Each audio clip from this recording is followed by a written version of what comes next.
I sometimes equate autophagy with sleep. We think about sleep as our rest mode, and yet there's an enormous amount of activity going on during sleep, especially what's called the glymphatic system, which is similar to the lymphatic system, but the glymphatic system happens in the brain during sleep when brain cells shrink by 40 to 60%, and this is seen in animal models, which opens up the channels in the brain to detoxify, because the brain is active going all day, and during sleep, the downtime, you detoxify your brain. Well, that's the sleep is the rest phase, autophagy is the rest phase. You have to have both of these phases for good health and good detoxification. And basically, autophagy is detoxification of every cell in your body, and it's also the process of rebuilding and renewing your body. And if you don't get that process, you're going to be using all of these damaged and misfolded proteins and cellular components that aren't functioning at an optimal level, and that is accelerating the aging process. Welcome to Nutrition Without Compromise, a podcast brought to you by Orlo Nutrition. We believe that nutrition shouldn't be an either-or, that you should never have to sacrifice your morals for your health or that of our home planet. Join natural products veteran Corinna Bellizzi and experts from around the globe as they discuss healthy solutions that are better for you and better for the planet.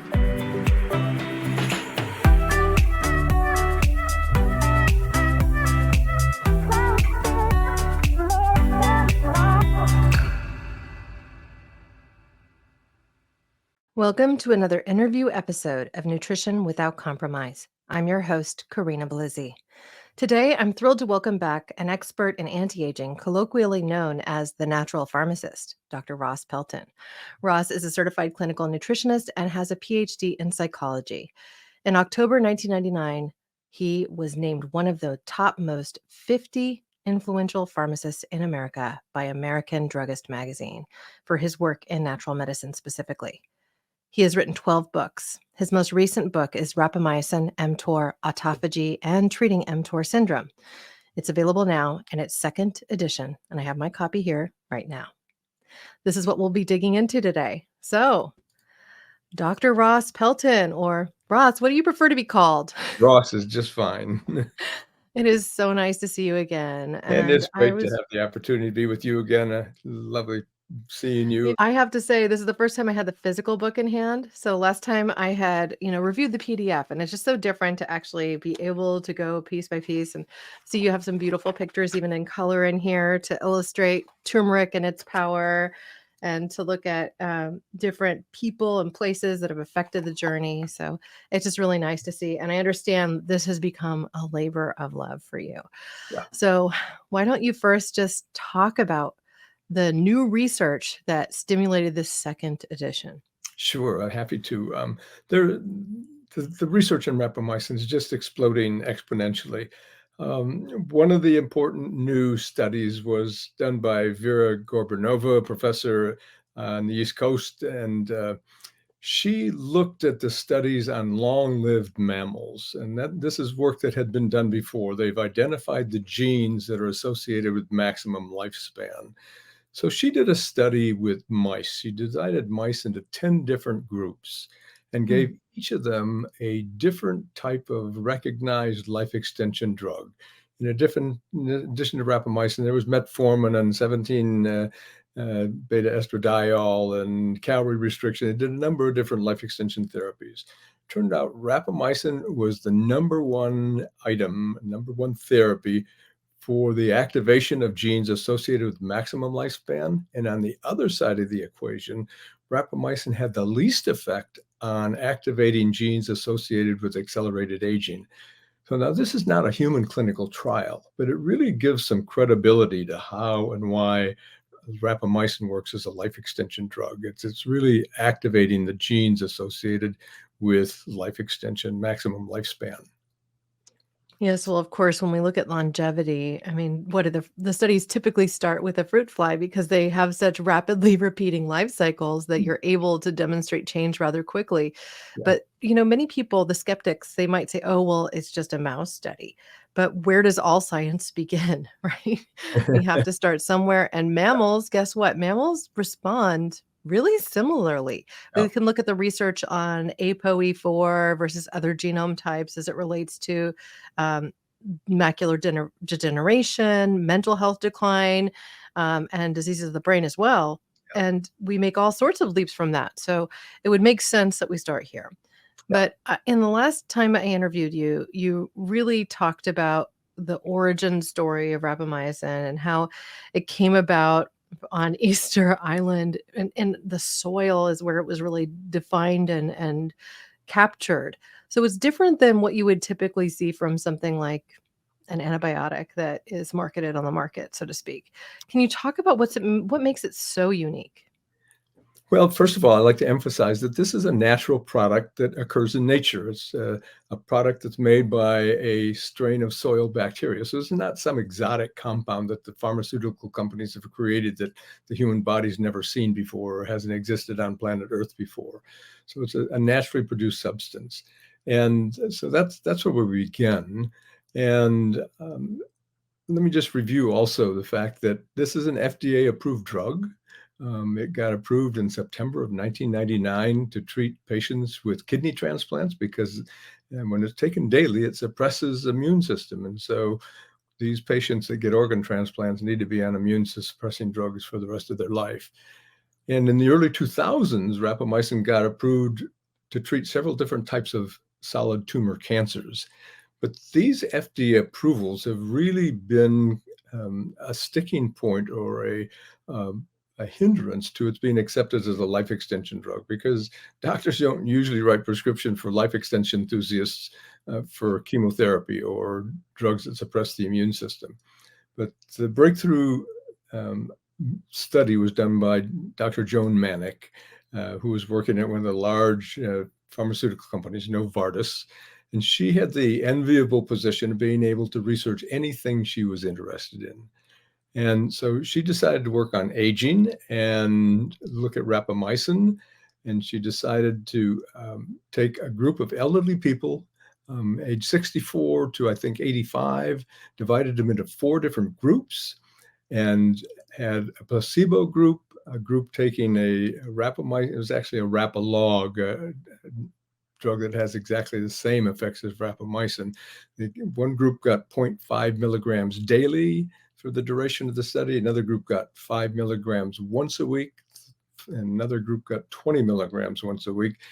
After 12 weeks, she subjected all of these individuals to the seasonal flu vaccine and did blood work to assess how their immune system responded to this challenge of the flu vaccine. And turned out that 5 milligrams once a week was the sweet spot. These elderly people got a 20% boost in their immune system by taking the rapamycin-like drug once a week. So that was the breakthrough that helped us understand that taking rapamycin episodically once a week rather than every single day provides tremendous health benefits because of its ability to partially inhibit mTOR and activate autophagy. So, could this also be related to our innate wisdom that even comes from some religions where we're supposed to take a break from eating for one day out of the week or for periods of time? What are your thoughts along those lines? I'm in total agreement with that. And I think that there's many different ways that people can change the timing of they eat. And in fact, when we talk about food and diet, there's 3 things to consider. One is the quantity of your proportions, how much you're eating. The second is the quality of the foods you're ingesting. But the third thing that most people aren't aware of, and that's what's so critical here with our topic about rapamycin and mTOR and autophagy, is the timing of when you eat. And so you want to reduce the time that you're intaking calories so there's more time without calories because autophagy is activated when there's no nutrients available. And one of the things my explanations for this, for hundreds of thousands of years of human evolution, people did not get up in the morning and go to the kitchen and open the refrigerator and start to make breakfast. People didn't eat 3 meals a day. And these days, people eat all the time compared to our ancestors. Breakfast, lunch, dinner, in between meal snacks, desserts, evening cocktails. We're taking nutrients in all the time. So mTOR is always getting activated. And I call this mTOR syndrome, the constant overactivation of mTOR. But consequently, autophagy never gets activated, or certainly doesn't get nearly the amount of time that it needs. And so I think this is a fundamental problem that underlies the declining health of humanity. We're now experiencing an epidemic of epidemics. We've got heart disease and cancer and diabetes, metabolic syndrome, Alzheimer's disease, autism. All these things are off the charts. And 50 or 60 years ago, they never even existed in terms of epidemic proportions. So I think that the mTOR autophagy ratio being severely out of balance is one of the key fundamental health problems that's facing mankind. And it's actionable. There's things you can do about it. And the natural way to do it is intermittent fasting, or as you just mentioned, maybe take a holiday one day a week where you don't eat, or some people call it the 2-7 program, where 2 days a week you do 24-hour fasts. The 16-8 protocol is the most common, where people, for example, stop eating at 8 o'clock at night and then don't eat again until noon the next day. That's a 16-hour period of not eating, and you're condensing your nutrient intake between noon and 8 p.m. But any of those different protocols will be beneficial. That will activate autophagy. And one of the things I like to emphasize is that autophagy doesn't really stop working because you age. When you grow old, in fact, you grow old because autophagy starts working. So preserving and activating autophagy is actually critical for healthy aging and healthy longevity. And there's a paper that was aptly published on this, and the author of this paper stated dysregulation of autophagy is a cause and not a consequence of aging. So healthy aging requires that we get more time in autophagy, and this is what rapamycin does for you. It goes into the cell, binds to mTOR, partially inhibits it so that autophagy can start to get activated.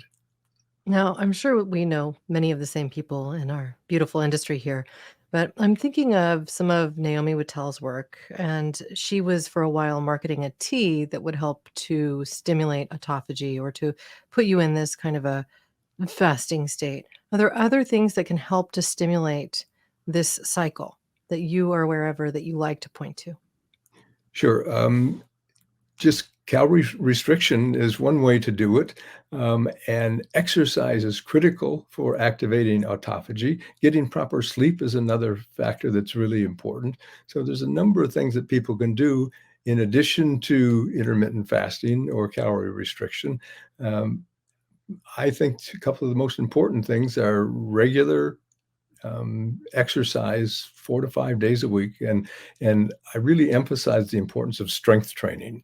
I think that's the most important type of exercise. Not that aerobic exercise isn't important, but a group of scientists in Italy a number of years ago did a study with a group of people that were 94 to 105 years old. And they wanted to evaluate what's the most important thing for healthy aging. And they looked at hundreds of different parameters. And it turns out the number one thing for healthy aging is maintain your muscle mass. And in order to do that, you have to do some form of weight training or resistance training on a regular basis. And so things like jogging and swimming and cycling, those are great aerobic exercises, but those athletes are not building muscle mass. So just encourage everybody to get engaged in some form of weight training, because that's a critical factor for activating autophagy. Well, and the thing I think we should all keep in mind is that doesn't necessarily have to look like going to the gym to lift heavy weight. You can do body opposition exercises. You I bet. mean, you can consider certain forms and yoga even to be stimulating the same sorts of things. So you can use body weight exercises to do this. Everybody Push-up can do it at is an home. incredible arm workout. I think all Yep. of us know that. Squats are incredible Squats. for your lower body. I I mean, do in a there's all chair sorts sit of exercise. against the wall for 2 minutes. Mhm. Yeah. Well, and in fact, I think especially as people age, we need to think clearly about what we're going to put our body through insofar as demands are in our 80s and 90s. Yeah. I mean, I would like to see more than 100.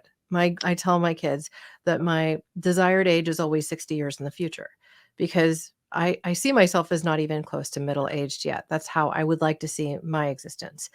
And so my birthday's coming up, so it's gonna go from 126 to 127, right?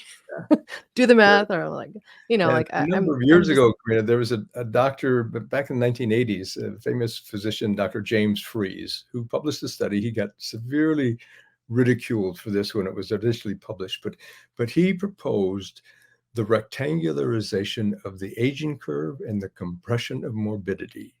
And Mhm. so we start out here, everybody's healthy, and then age 20 and 30, they start to get diseases and health declines. But when you get into anti-aging and life extension, you extend your healthy years for a much greater period of time, and then you compress morbidity into a very short period of time at the end of life. And so that's what we're doing here with all of our life extension and anti-aging therapies. And rapamycin is a game changer. It is just a revolution in life extension and anti-aging. Well, I hear from people often that they have a hard time conceiving of the idea of even not consuming breakfast or of holding off on eating a meal until lunchtime. So, I want to share a couple of things that I think will help the audience, and then Uh-huh. I'd love to ask your perspective as well. But when it comes to doing something as simple as intermittent fasting to support this whole concept and reserve your eating to just 8 hours a day, which everybody can do, barring those who might have some blood sugar issues that are in specific treatments. And in that case, you know what? You're working with your doctor, you're following their recommendations. We are not here to give health advice. This is for entertainment and informational purposes only. Probably should have said that a little bit earlier, but I'm saying it now. Okay.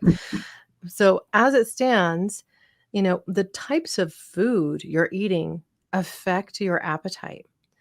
And if you're consuming ho-hos, potato chips, and Krispy Kremes, and ding dongs, and all this other junk that is not food, I mean, we call it junk food, but really it's fillers and sugars and adulterants and things that are more like plastic than food, all combined into one thing, and that you then put into your body that you're not actually fulfilling your nutrition needs. And so your body essentially wakes up in this, near starvation mode of I need to eat something that's food, right? So you think you're hungry, you go to grab something, and you're going for these carbohydrate laden breakfasts that thank you, Kellogg, for making us all think that we need to eat breakfast as soon as we wake up within a half an hour to stimulate our metabolism. I mean, these are all kind of lies. We know that now, right? So if we change our patterns of eating and we're consuming food that is true food, that is nutritious, and also doing something like supplementing with a good quality omega-3, like those produced by Orlo Nutrition, or also taking a multivitamin, getting your core nutrition met, that it's not really a big deal to wait until noon. I just had a piece of homemade banana bread. And this isn't typically what I would do for the first meal of the day, but I make a protein fortified at home banana bread that's quite delicious. And I use alternative flours and all this stuff. I had that just before we started recording. And when did we start? Like 12:45? Mm-hmm. I didn't even notice. And it's my belief that I don't notice these gaps because of the fact that every day I'm focused on eating whole foods that nourish my body and then supplementing for the gaps that I see in my diet. What are your thoughts? Yeah, I'm totally in agreement with you, and I'd like to expand on your thoughts. Um, One thing I like to emphasize is that every time you eat, you're hosting a very large party. You're feeding 100 trillion guests. You're feeding your gut microbiome and all your probiotic bacteria. And if you don't feed them well, they will not thrive and survive. And they are critical regulators of your health. And I'm kind of on the forefront of globally trying to re-educate people about how the gut microbiome and probiotic bacteria really work. So let me take a couple minutes to explain this to our audience. The job of your probiotic bacteria is to convert components in your food into secondary compounds that have a wide range of bioactive functions. And so it's not so much the bacteria, it's the compounds the bacteria create that have a wide range of biological activity. They influence not just the gut microbiome ecosystem, but they regulate every single organ system in your body, especially your brain and your immune system. So how do we get probiotic bacteria able to produce these postbiotic metabolites? Well, the two primary food groups for your probiotic bacteria are dietary fibers and compounds called polyphenols. There's over 8,000 polyphenols that have been structurally identified. They're the compounds that primarily give color to fruits and vegetables. Here's the problem. I've got multiple studies that document that from 90 to 95% of American children and adults do not consume adequate amounts of dietary fibers and polyphenols. So almost nobody is feeding their gut microbiome the types of foods that they need in order for the probiotic bacteria in their colon to produce the postbiotic metabolites that are the key regulators of your health. And a key factor here, Corinna, is diversity. A healthy person has 800 to 1,000 different species of bacteria. They require different types of food. And so you have to eat a wide range of different types of dietary fibers and polyphenols. So you get different types of compounds to different bacteria so they can produce the different types of postbiotic metabolites. And if you do this, then the reason these postbiotic metabolites are important, some of them have direct anti-inflammatory activity. Some of them kill pathogens. Many of them suppress the growth of pathogens. Many of them are cell signaling compounds. Many of them are immune system regulating compounds. Wide range of activity of these compounds, and we're just starting to touch the surface of all of these compounds, what they can do, which strains of bacteria are more effective at producing them.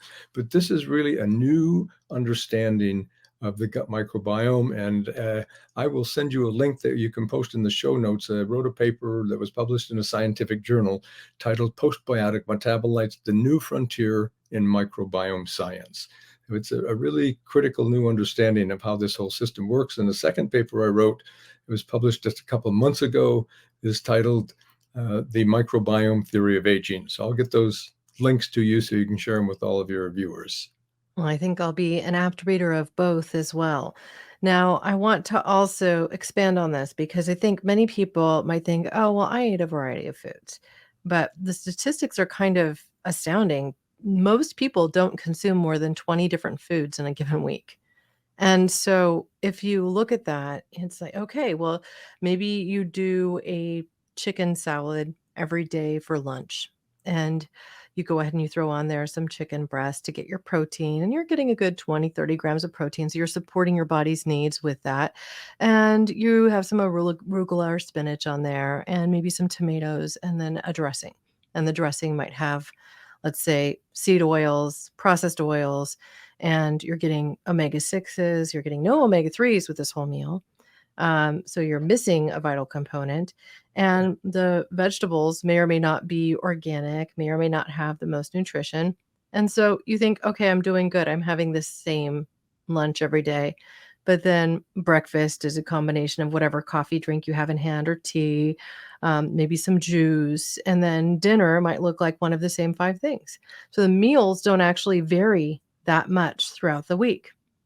Now, one of the things I talk about is regionality of food choices, and also the idea that we should be consuming foods with more seasonality in mind and trying to then expand on the foods that we're eating, even if we get in the same relative pattern on a given week, that it shifts throughout the year. From month to month, you're eating different foods. You're not always eating the same thing.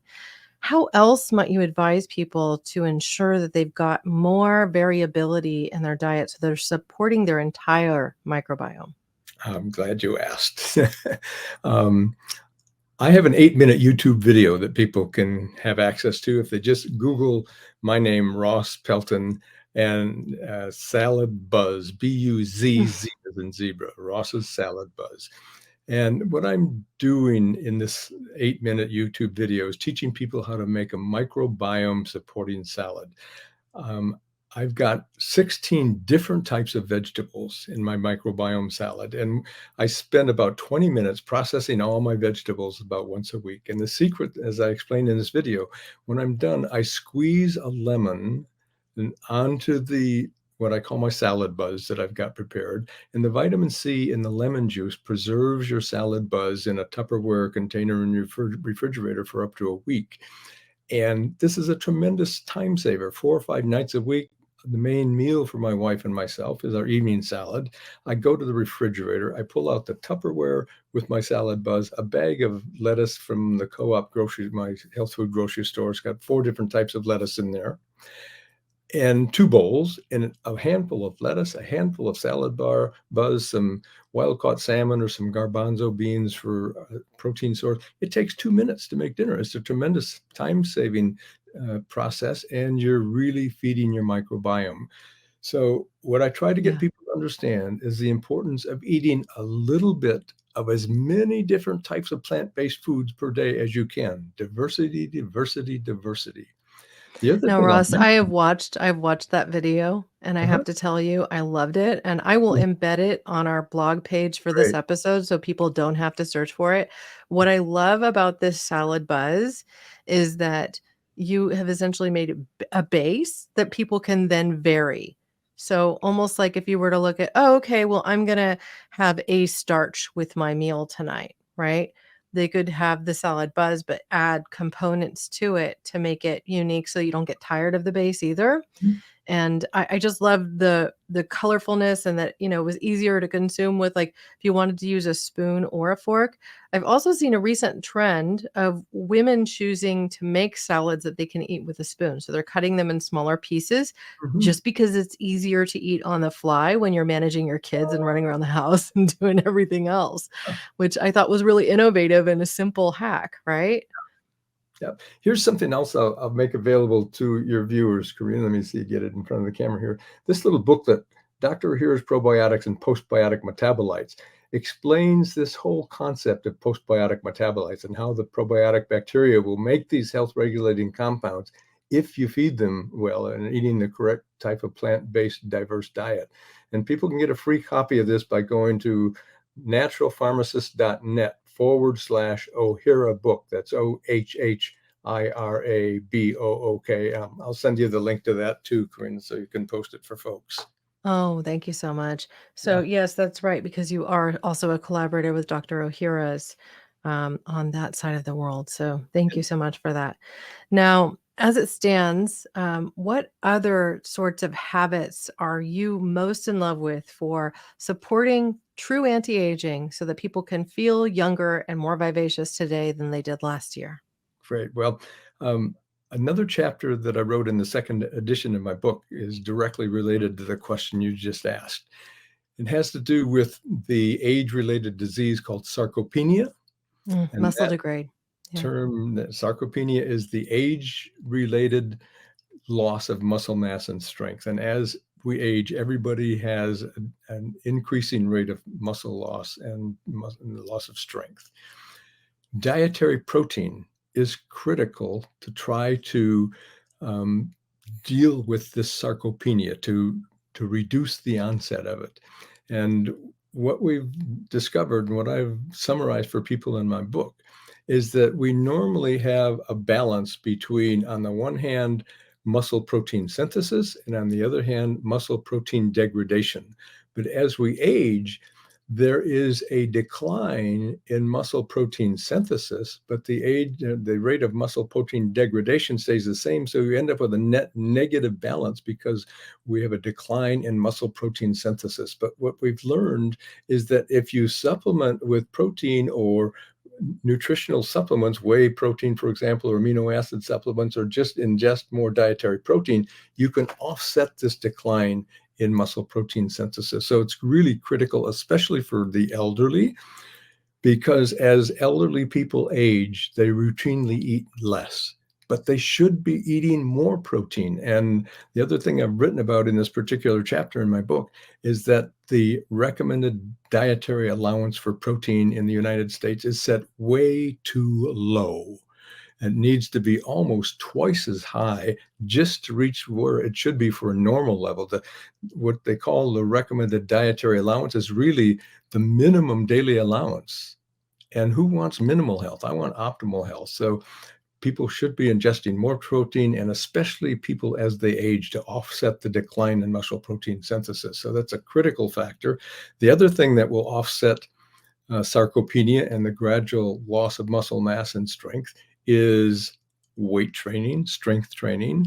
And the third factor is rapamycin. So there's 3 ways you can really influence this insidious age-related disease known as sarcopenia.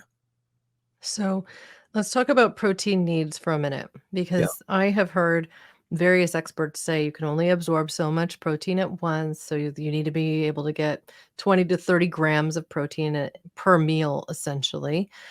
This is one of the reasons that many fitness trainers that I know don't advocate as often for 16/8 fasting for a lot of their um, I want to call them patients, but they're not, but the people they're training, right? Their clients, because they want them to get more protein into their diet. So they might mostly be on a 16/8, but they'll recommend they start their day with a protein shake just to make sure that they get the requisite needs met. So, how much protein should people be getting? How much can they consume at once to ensure they get the benefit from that protein?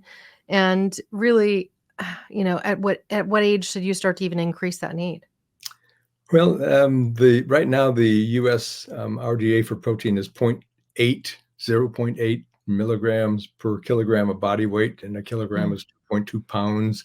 Um, uh, I think that people should try to get 50 to 70 grams of protein a day, and I advocate dividing it up into 2 meals around lunch and then again at dinner. I don't want people to eat 3 times a day because it's absolutely critical that people understand how important adequate activation of autophagy is. Mhm. And um, a lot of people who are into strength training and people who are exercise physiologists and so forth are thinking that you shouldn't go without protein and without your breakfast meal and so forth. But when that happens, when you're eating breakfast, then you're not getting adequate autophagy activation. And one thing I like to emphasize for the bodybuilders and the weight trainers is that although mTOR stimulates muscle growth, you have to have periods of autophagy. And the reason let me explain that. Proteins are really huge, massive molecules. Mhm. Some proteins have up to 30,000 amino acids in them, and they have very unique structures where they're bent and twisted and folded. And the shape of a protein is totally related to its function.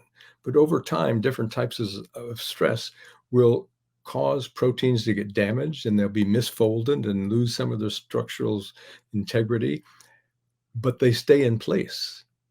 But then when they're misfolded, they're not functioning properly.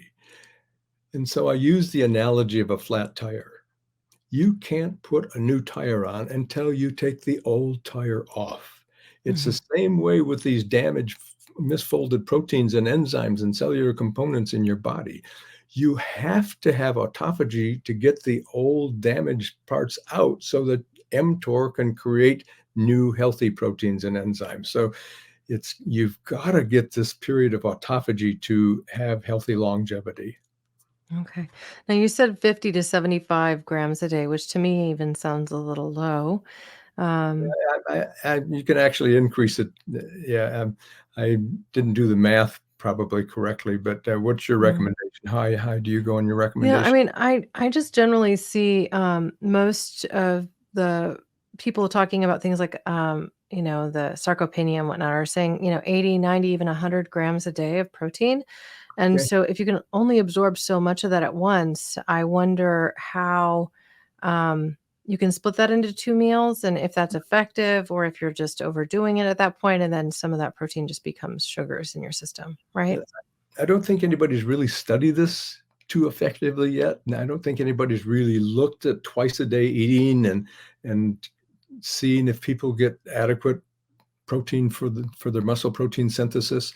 Hmm. So it's a new area, and just like all of this rapamycin research that we're talking about, very new. We don't have all the answers. We don't know if 5 or 6 milligrams a week, once a week, is the best dose, or maybe it's every 10 days or once every 2 weeks, and maybe instead of 5 or 6 milligrams, it should be 10 or 12 milligrams for some people.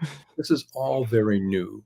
But Yeah. what we do know, and what a lot of the rapamycin researchers are telling us, is when rapamycin is taken episodically rather than daily, it is probably safer than easily available over-the-counter drugs like ibuprofen and Tylenol or Right. acetaminophen. So it's very safe when it's used effectively, and the health benefits and longevity benefits are just astounding. Because when you start taking rapamycin, every single cell in your body starts to work better. But I emphasize this is not a quick fix. If you've got bone on both arthritis, rapamycin's not going to cure that. And if you've got an artery with an embolism that's about ready to pop and give you a brain aneurysm, rapamycin's not going to fix that. Right. Of But course. metabolically, every single cell in your body will start to work better. So you're slowing down biological aging. So, would you say that this connects directly to soil-based organism research specifically? Yes, absolutely. They've discovered that during starvation diets, autophagy is massively activated, but you get to a point, everything has to be in balance. And so too much autophagy is just as bad as the overactivation of mTOR on a constant basis. And it, some scientists have said that rapamycin has been mischaracterized as an immunosuppressant. It's really an immune system modulator. So again, Mm. everything has to be in balance. And because most people alive today are so out of balance in the mTOR autophagy ratio, most people need to stimulate their activation of autophagy. And in the second edition of my book, I proposed the mTOR autophagy theory of aging to really address how critically important this is. Walk us through that. Sure. Well, I've, I've mentioned that most people, because they're consuming nutrients all the time, are constantly activating mTOR, and that's what I call mTOR syndrome. And when you constantly activate mTOR, it's kind of an analogy could be driving your car with the pedal to the metal all the time. You can't go that way all the time. And if you think about athletes, a sprinter can't sprint all the time. They have to get to a point where they have to stop and rest and regenerate. So we always need these periods of rest.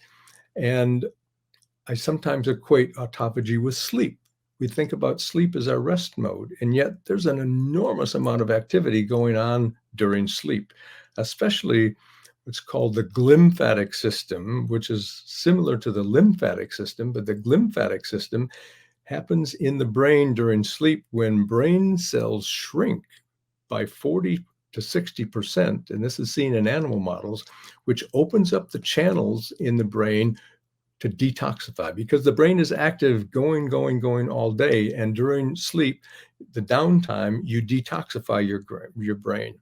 Well, that's the sleep is the rest phase, autophagy is the rest phase. You have to have both of these phases for good health and good detoxification. And basically, autophagy is detoxification of every cell in your body, and it's also the process of rebuilding and renewing your body. And if you don't get that process, you're going to be using all of these damaged and misfolded proteins and cellular components that aren't functioning at an optimal level, and that is accelerating the aging process. Now, whenever you talk about rapamycin and how it essentially makes all cells in our body work better, I have a hard time not thinking of omega 3s helping all cells in our body work better. And I wonder if there is a direct correlation that has yet been found that ties rapamycin to regulation of inflammation. And the reason I bring that up is because we know that that's part of how omega 3s work, right? They help to resolve inflammation so that your body can return to homeostasis, the balance that you were just speaking of, like helping to ensure that our systems can remain in balance, that our immune system isn't overactive or underactive, that perhaps, yes, if you take too much rapamycin, it's too much stimulation, and therefore your immune system goes into suppression mode. Right. Um, and similarly, when we don't get the right balance of the fats that our bodies need to thrive, then we also are thrown out of whack. So, what is this connection? Is there one? Am I just dreaming it up? No, there's definitely a connection. There's a couple things to talk about here. First of all, inflammation is so strongly associated with aging. They've created a new term called inflammaging. And we know that one of the benefits of rapamycin is that it suppresses inflammation. And a major source of inflammation is in senescent cells, old cells that are past their lifetime. They should get recycled and eliminated, but they haven't. And so they stay in place, and then they start emitting inflammatory cytokines. Well, this is another area where rapamycin can help. Rapamycin suppresses senescent cells. And as long as we're talking about inflammation, I'll take a little segue and jump back to the gut microbiome, because this is so critical for the regulation of everything related to health. When you have bacterial imbalance in your gut microbiome, too many bad bacteria, not enough good bacteria, that's the major source of inflammation in the body. And this is called dysbiosis. And a healthy microbiome should be roughly about 85 or 90% good bacteria and only 10 to 15% bad bacteria. We all have some bacteria in our systems that are potentially harmful, but when the good bacteria dramatically dominate, then the bad bacteria don't cause problems. But when you get out of balance, then the reason the bad bacteria are bad is that they emit substances that are inflammatory. And so you get gut inflammation. And when you have gut inflammation, it causes a compound called zonulin to get expressed. And zonulin rips open the tight junctions and allows things to leak through into your systemic circulation. So that's what they refer to as leaky gut, right? You bet, leaky gut or intestinal permeability. And one of the worst things that happens when you have gut inflammation and you get leaky gut is that compounds called lipopolysaccharides, or LPS, leak from your gastrointestinal system into your systemic circulation. Now, these compounds, lipopolysaccharides, are part of the cell surface of many of the bacteria in your intestinal tract. We all have them, but they're supposed to stay in your intestinal tract and get eliminated through bowel movements.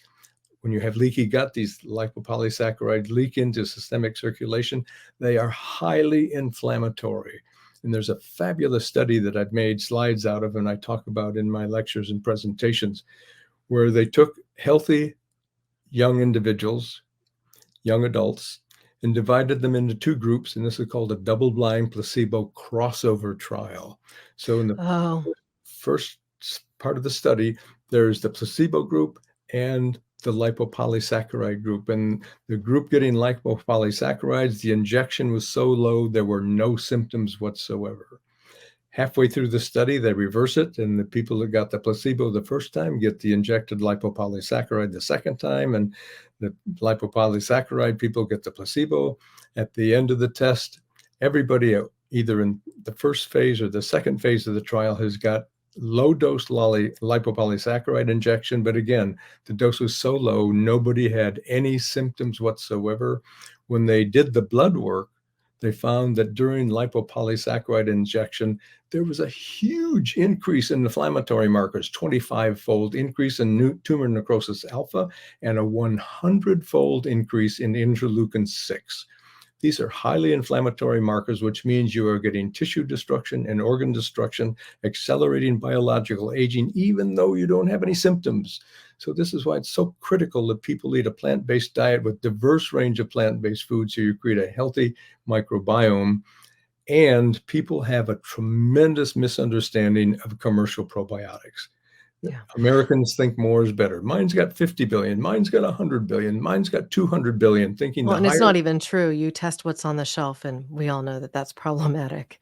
Yeah. So, I would like to just help people understand as simply as I can what a crossover study is. It's basically like it helps to remove placebo effect in a way, because halfway through the trial, the person who was on the placebo now gets the active, or the part that where the people who started active now get placebo.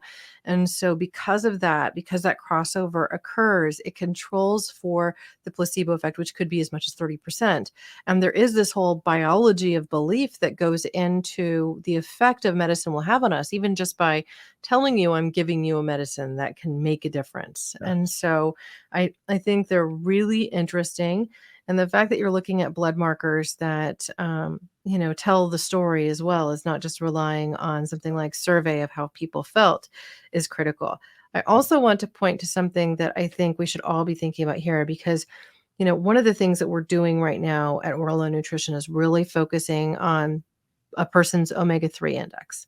And we're helping them to define and determine what their omega-3 index is before they begin supplementing and after 4 months of supplementing. And the reason this is so important is because you don't necessarily know if you're consuming too little omega-3. You might not actually have a visible outward component, or you might not feel like you're really in a crummy spot. But the reality is, if you have latent low omega-3 for a long, long time in your system, you'll get through your 20s and 30s without that many symptoms, probably, but once you hit your 40s and 50s, these things start to compound. And suddenly it's like, oh, I've got brain fog. I'm experiencing early onset menopause. I am having challenges with my joints. I am, again, on and on and on. And while this isn't purely and only related to omega-3s, we do know that when you get enough omega-3s, and if you're getting up to 8 to 12% index, which means you've got 8 to 12% omega-3s, EPA, and DHA in your cells, that all cause mortality drops. Significant. Now, that's significant. And I suspect that what you're talking about with mTOR, it's just another indicator. It's another piece that is missing in the puzzle when our microbiome is totally out of whack, when we're not eating enough fibers, prebiotics, and probiotics with our diet. And I say with our diets because you can't necessarily always get this kind of activity from taking a pill. Like, you go to that shelf and you say, I'm going to take 30, what is it? 30 billion CFU of a particular lactobacillus strain or something. And it was not refrigerated. It was on the counter, and, its potency declined sharply after it was encapsulated. So in some of these cases, you really need to be going to fermented foods, and even just to be consuming something like your salad Yeah. on the daily, because you're giving your body the rudimentary, the food that your probiotic strains consume, the prebiotics that they need to thrive. Yeah, exactly. I'll step off that soapbox for now. But one other thing to tell people about taking commercial probiotics, most of them don't survive transit through the harsh acid environment of the stomach. The Yep. acidity in the stomach is anywhere from 10,000 to 100,000 times stronger acid than the acid base level in the small intestines and the colon.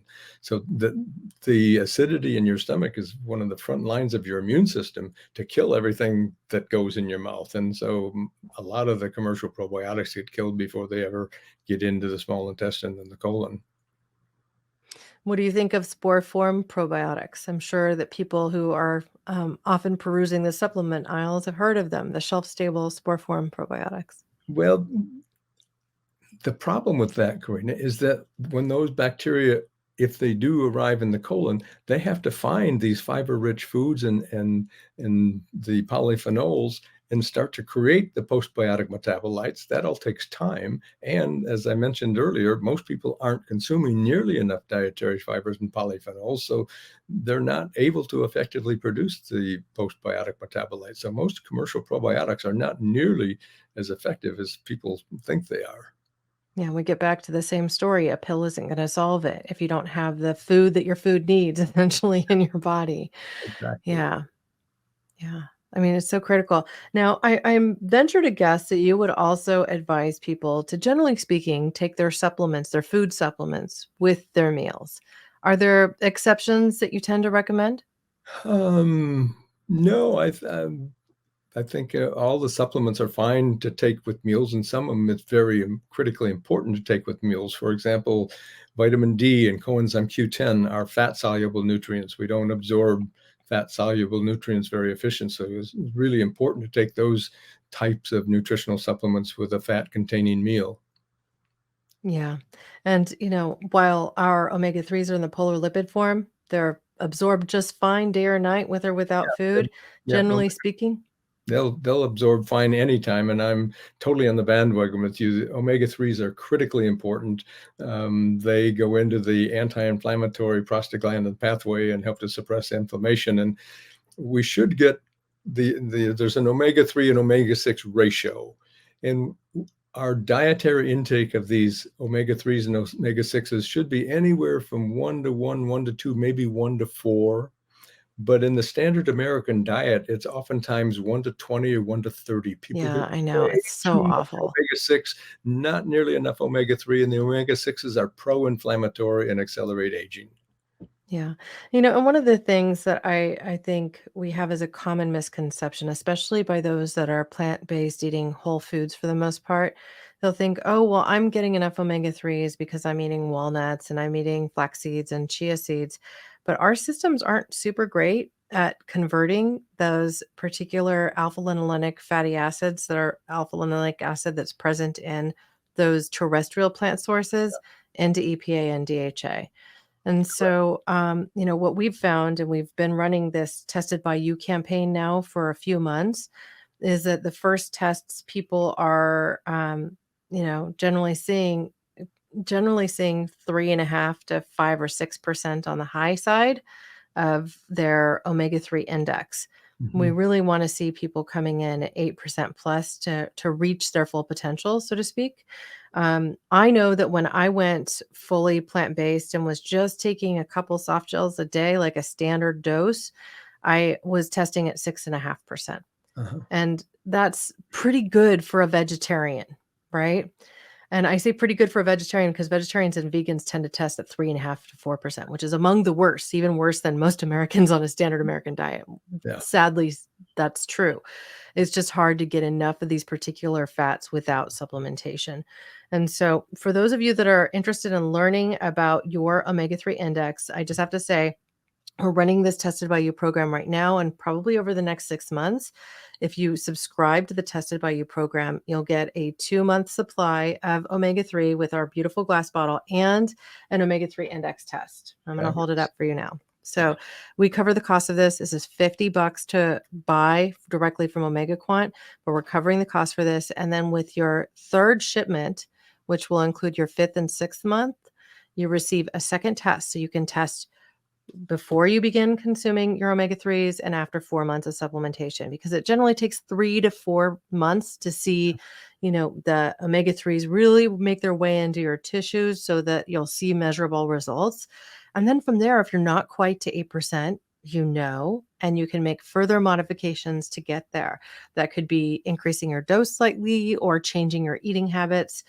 I personally don't like consuming fish anymore, even though I loved the flavor of it and I was an omnivore for a long, long time, just because I'm concerned with the health of our oceans, and I don't think our farming practices are actually good for ecosystems. So I know I could have a deep discussion with anybody on that particular topic, but I'm into reading this book right now called The New Fish, which is all about salmon farming. put out by Patagonia Press. Simon Setra and Kjetil Osli, Norwegians who are speaking out against fish. And that's a very unpopular subject for Norwegians to be taking on, frankly. At any rate. So I want to go ahead and offer you the floor for a moment as we prepare to wrap, to help people understand, if they're really interested in getting the full benefit of rapamycin, how they would do that, how they go about even talking to their doctor about this particular thing for its life extension capabilities, and what more you might have to share as resources. Sure. Well, that's a great question. Thanks for bringing it up, because I've got a lot to say on this. First of all, most doctors are not familiar with rapamycin. Secondly, most of the doctors that are familiar with rapamycin only know about it as an immune suppressing drug or as chemotherapy. So it's a process of needing to educate your doctor, and that's the purpose of my book. My book will accelerate the learning curve of anyone who reads it, and many people will give their doctor my book. I get many reports of this, or buy a copy for their doctor, and get their doctor educated about it. And because my book just shows exactly all the research that supports the fact that intermittent dosing of rapamycin is very safe and effective. And so if you can get your doctor to write a prescription for it, then that'll take care of it for you. Many people can't find their doctor, a doctor that'll write a prescription, or their doctor refuses. There are a number of doctors who will do telemedicine visits and write a doctor's prescription, send the prescription to you, you take it to the drugstore and get it filled. So that's the second option, doing telemedicine visits. The third option, which is really quite new and I think very interesting, there's a company called International Anti-Aging Systems. They've been around since the 1990s. They specialize in making hard to obtain life extension drugs available. A couple of years ago, they started to get interested in rapamycin. They've contracted with an Indian pharmaceutical company to make a proprietary brand of rapamycin called RapaPro. And this Indian manufacturing company utilizes a new nanotechnology so that the rapamycin particle size is very, very small, so you get good absorption. And I have personally been ordering this product and doing my own plasma blood level test to ensure that it's well absorbed, and it is really a superior product. The price is also very reasonable on this product. For people that are taking 6 milligrams of rapamycin once a week, the cost is about $35 a month. Some That was doctors, my next question. So some doctors are really upset about this. They think it's illegal for people to be buying a prescription drug without a doctor's prescription. The International Anti-Aging Systems people have on their website that you should have a prescription from your doctor, but they don't check that. So you just go on their website and you order it. Another thing that makes this legal is that back in the 1980s, during the HIV crisis, the FDA made a policy decision change. They deemed that it was legal for people to import up to a 3-month supply of their own personal medications. Another factor about this whole process of RapaPro being ordered from overseas is that International Anti-Aging Systems does not sell to the general public. It's a membership organization. How do you become a member? 1 cent of your initial order is your membership fee. So it's all legal. They've been doing this for years. And they say that maybe 1 out of 100 orders might get stopped by customs and immigration, and they will reimburse people for that. But I've ordered it a number of times. It takes about 3 to 4 weeks to get sent to, and this company is formed by a couple of Brits who actually live in Hong Kong. And for some international banking reasons, their product gets shipped from Taiwan. And one other thing I'll mention to people if they want to order RapaPro, on the website, they explain they cannot accept payment in credit cards. So there's 2 ways you can make payment. One is with a bank wire transfer. The second is with an e-check. When I checked into paying with a bank wire transfer, I found my bank wanted to charge me $45 for a wire transfer. I figured that's a ripoff. So I chose the e-check payment option. It's very easy. You just click on e-check, you put in your bank routing number and your account number, and just goes through seamlessly. So that's a way that people can get by without the extra charge of a wire transfer. Mm. Um, Well, I know so people are reticent to share that kind of information with sources they don't trust, especially of late with identity theft and yeah, bank fraud and all that jazz too. and I'll send Um, you information to post on the show notes, Corinna, about Rapapro, and all of this information is summarized. The other thing I'd like to emphasize is who can and who cannot take rapamycin. Because mTOR stimulates growth, utilizes the nutrients to build and grow, you would never inhibit mTOR in children or infants, because that's a yeah, time you'd never give it to a of child, rapid growth. anybody that's in a growth phase, right? Right. Also, pregnant women should never take rapamycin, because pregnancy is the most rapid time of growth and growing a fetus that we know of. I think that people can start to consider taking rapamycin somewhere around age 40 or 50, but we don't know what's optimal.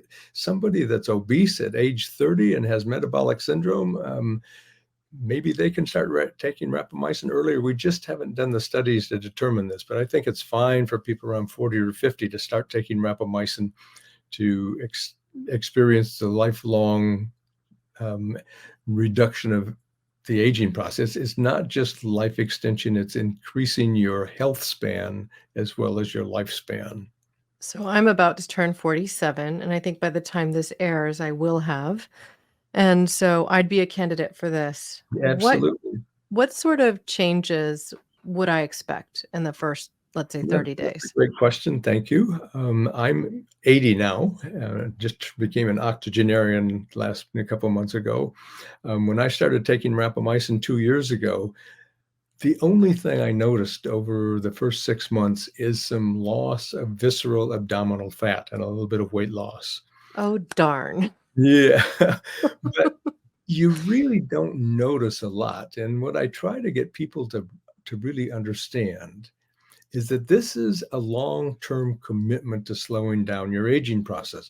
What do you notice differently when you take a dose of vitamin D or your vitamin C? You don't feel dramatically different the next day. You take it because you know what's important. That's the same with rapamycin. It's the long-term commitment to slowing down biological aging, rectangularizing your aging curve and compression of morbidity, so you increase your healthy years. There's not too much benefit to being elderly in a wheelchair on an oxygen mask. You want to have vibrant vitality in your aging process, and that's what rapamycin helps you do. Are there any other contraindications that you think we should be aware of other than pregnancy and being a The child? only thing I will admit is that this is such a new area of research. We haven't done human clinical trials on people with a lot of different types of diseases. However, in animal models, virtually every single age-related disease responds to rapamycin therapy. And so from the animal models, we get the suggestion or the implication that this will be helpful in slowing down the aging process for all types of diseases in humans, but no Mm, other contraindications. I mean, it's the only difference is improved health. You're not having any problems associated with it unless you overdose, and that can be, balance is critical for everything. yeah. And so many people are suffering from metabolic disorders or Yeah, thyroid conditions, and none of that obesity. would be Yeah, contraindicated nope, here. nope. Yeah.